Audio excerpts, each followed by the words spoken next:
Hi everyone, welcome to Cheltenham Chat episode 16. Going to be a bit different this weekend. We're going to go through just a few of my handicap fancies for Cheltenham.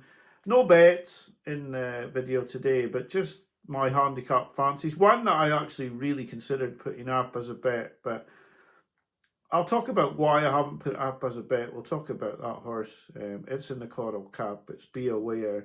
I'll say why I haven't put it up as a bet, but why I think it'll contract in odds further, even from the 9 to 1. So yeah, we'll go on and we'll just talk about a few handicappers I like and why I like them, but why I haven't put them up as bets. The next 2 weekends I'm going to be very busy.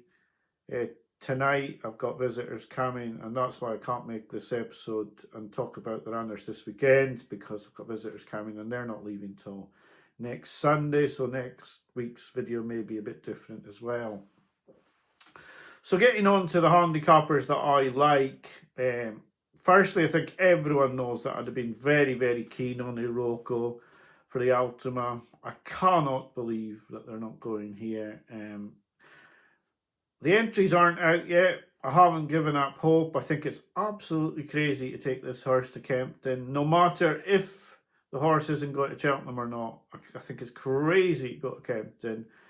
I think it should be running on a left-handed track at least. Its record right-handed is very poor.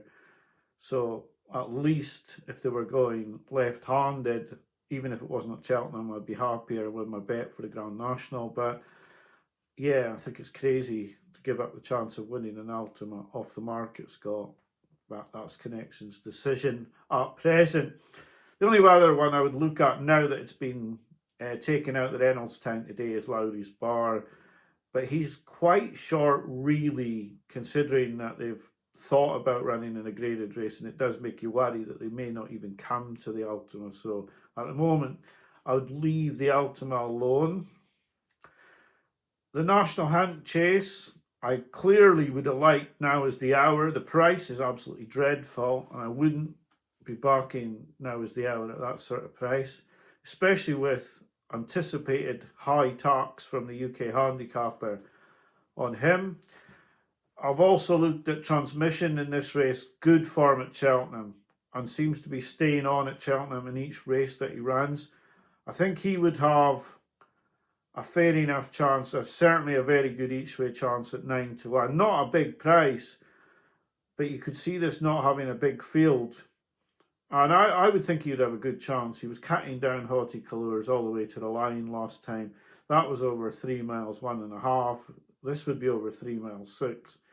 I just think he's been laid out for the race really well by Neil Mulholland. And I feel Transmission would have a good chance. If I was doing an each way lucky 15 on the handicaps, I think Transmission would probably be in it. Whether he's quite capable of winning, you'd have to wait and see the makeup of the field, which Irish horses are running, what sort of marks they get as well.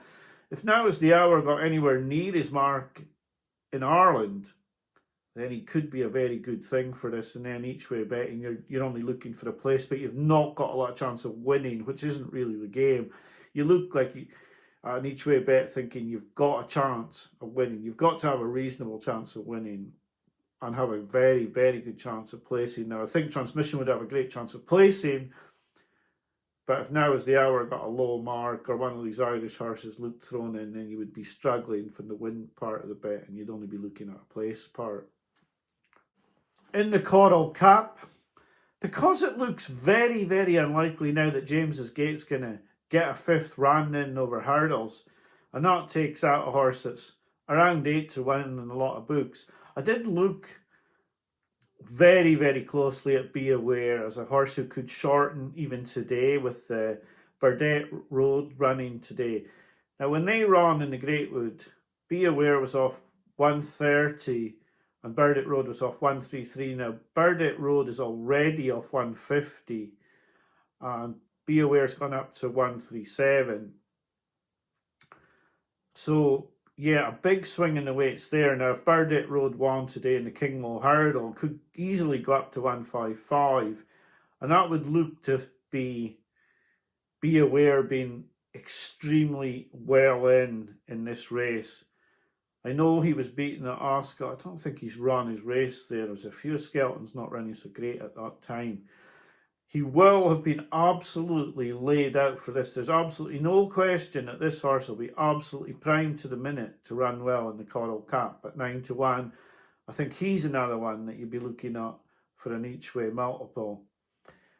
My worry, and it is a worry with him, and why I never put the bet up, because I do think he'll contract even today. Now, I have had a few of my own pounds on, but I'm not prepared to put them up for other people to back. And the reason is, I wonder if he's getting a bit too used to coming second and third. Now, I know he was badly handicapped against Burdett Road, but he didn't go by. I've looked at a few of his races. He finishes second and third too often for my liking. It makes me worry about him when he isn't winning any of these races. Now, he will be well in. You can see him coming there absolutely pulling a cart. My only worry would be, is he going to just let one stay ahead of him and not go by it like he did with Burdett Road? He was second at Sandown last season. He was second on his hurdles debut. I just wonder about this horse.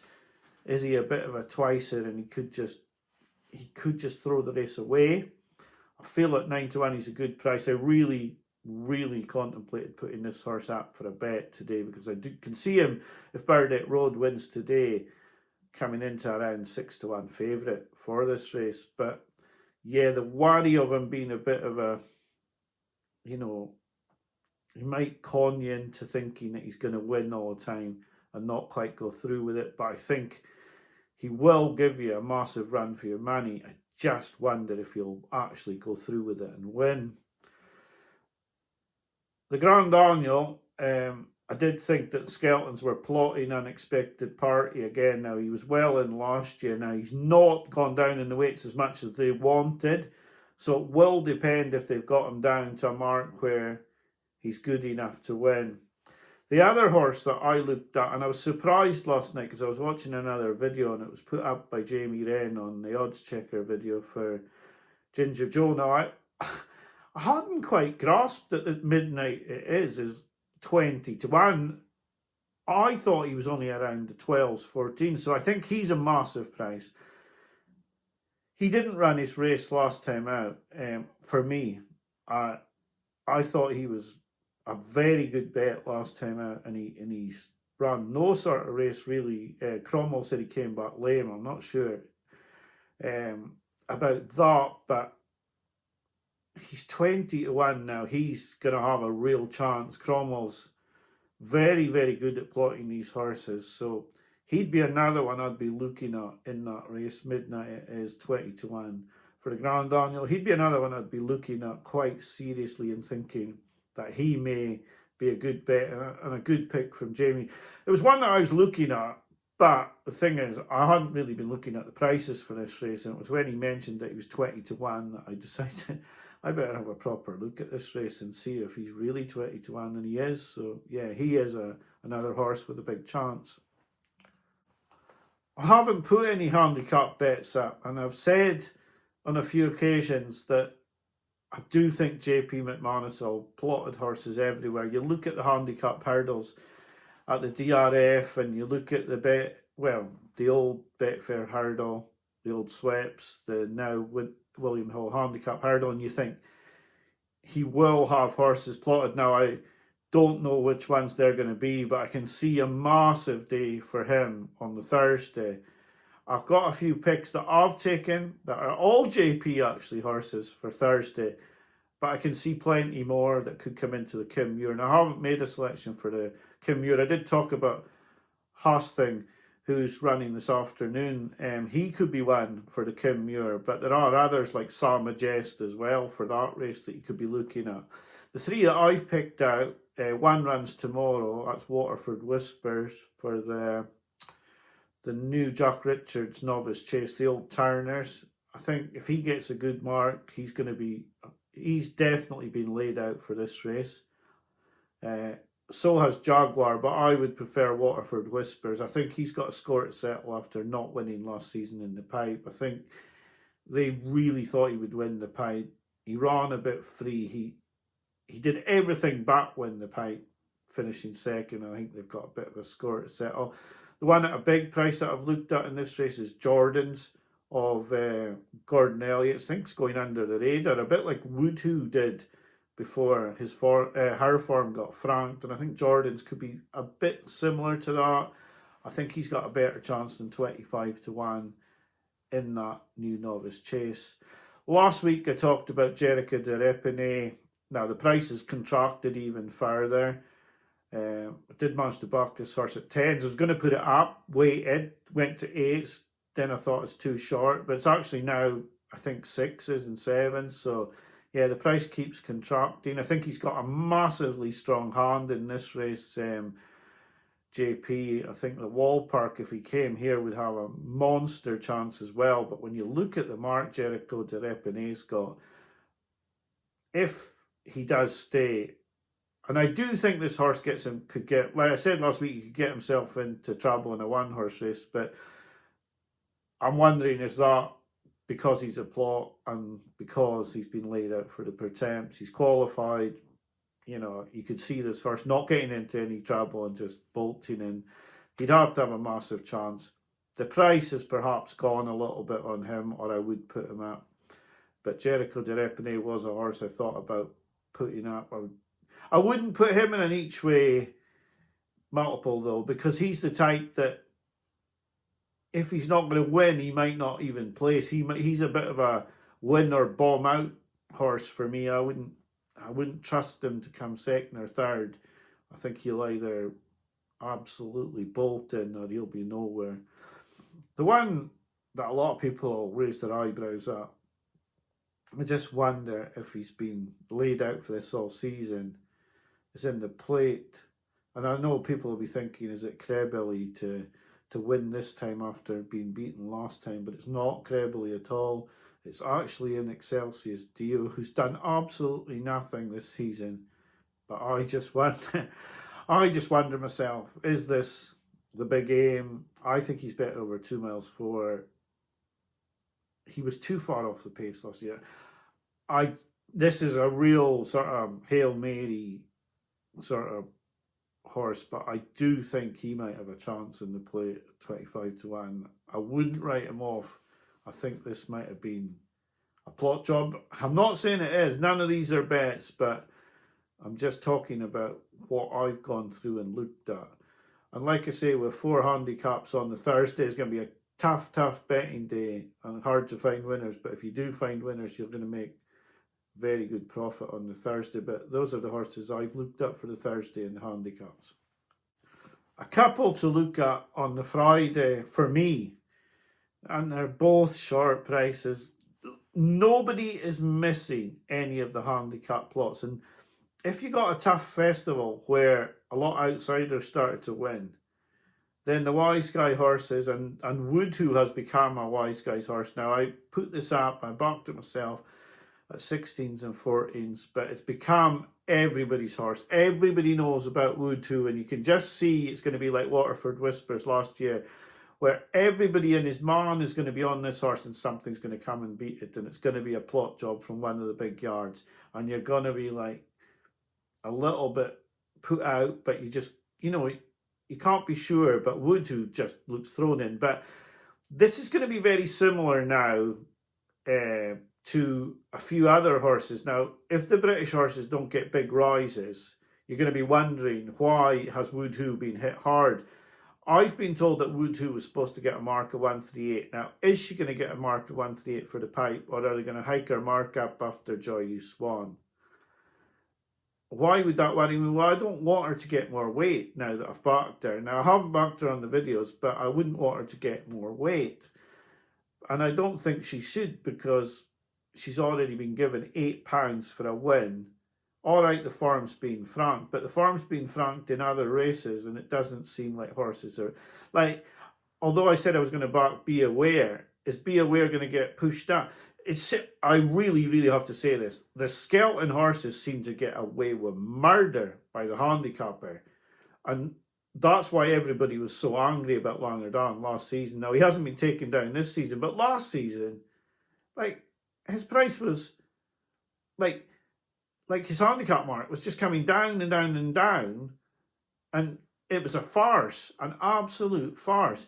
So if he puts Woodhoo up for collateral form, then you would imagine that Be Aware has to go up for collateral form as well, because as Burdett Road goes up in the handicap, and he's running against Constitution Hill and Lossiemouth, etc., and his handicap mark goes up, surely Be Aware's handicap mark goes up as well. But it doesn't seem to happen like that for a horse like from Skelton Yard. Yet Elliot's horse will get hammered for beating Joyeuse, even though, you know, she can't do any more. She's been already raised £8, like Be Aware's been raised 7. So it's going to be a waiting game to see what Woodhoo gets. She's in the pipe. Obviously, I'm in the lap of the gods. I'm not prepared to put a bet up on a horse I don't know what mark it's going to get. So that's why that's not being put up. And it's too late now. The price is gone. The other horse on the Friday to talk about is in the county, Lark in the Morning. I just think this was, I don't know how you say it without being absolutely brutal and saying it was a not-off non-jigger, and it was favourite last time out. But it looked like it to me. I think they've laid this out after winning the Fred Winter last season to come back and win the county hurdle this season. Great mark. Looks a graded horse to me. Looks a good bet to me, to be honest. I have to say, just looks a good bet to me now. But the county's really, really tough because Ethical Diamond looks like it's been laid out for the race. There is a chance that Kyrgyz, should Jade DeGrugy run well this week, that Kyrgyz could get put back into this race off a very nice mark. And there were plenty of other 5-year-olds that were look well handicapped, so it won't be a walk in the park for Lark in the Morning. You can't forget about the way it won the Boodles last season. Hart Canter comes to mind, and yeah. But like I say, there's lots and lots of horses in the county that could be just £10 well in. Dan Skelton's bound to have a few. That Valgrand's been trained for the race. And there are others as well. Willie Mans wins the race regularly. Nicky Henderson seems to be getting Iberica Lord back into shape for a tilt at a big 2-mile hurdle. And, you know, that won the Greatwood and the bet for hurdle last year. So there's lots and lots and lots of dangers. But definitely, the one I'm looking at the moment, and it's not a great price, is Lark in the Morning. So that's just a quick run through of the horses I've looked at. Now, there might be no winners in there out of every one I've talked about. There might be one. And if there was, then you'd make a profit just backing them all level stakes. But you just don't know at this stage in the season about the handicaps. You don't know about the Irish marks. There could be, you could pick a British horse and then an Irish horse comes in there with a mark that you just think, I can't believe it's stayed on its Irish mark. It only got £1 where you thought it might get 7 or 8 and it's got 1. You know, and that's going to kill you. So you can't like go piling into a horse like Transmission, because if Now Is the Hour gets a good mark, then you're in big trouble. You're in big, big trouble. And similarly in other races, Lark in the Morning could get a big mark, and then you're going to be looking at a different Irish horse. Woodhoo could get a collateral form boost and hiked up in the weights, and then that could affect her mark so that she goes into the Coral Cap. So you are playing with fire, playing in the handicaps at the moment. So, and that's why I haven't played yet in the handicaps, although I've given you my fancies and you can have a think about those. I'm really sorry about not reviewing the week, and it may be that I don't review next week. I don't know what I'll do for the video next week at the moment, but like I say, I can't just be nipping away from visitors for quite a while, and if I get the video wrong, it just takes longer and longer to make. So, and that's what happens when you're rushing. You're thinking, right, I've got to get the video done. I've got to get the video done. You make a mistake, you've got to do it again, and it just takes a long time. So, those are my thoughts on some of the handicaps and some of the horses that I've looked at for those handicaps. I may, by the time I put my bets up in a few weeks, as Cheltenham progresses, pick other horses to these, but at the moment they're the ones that I've looked at and thought they may be worthy of a bet. So thank you for watching. I wish you a good week. Bye for now.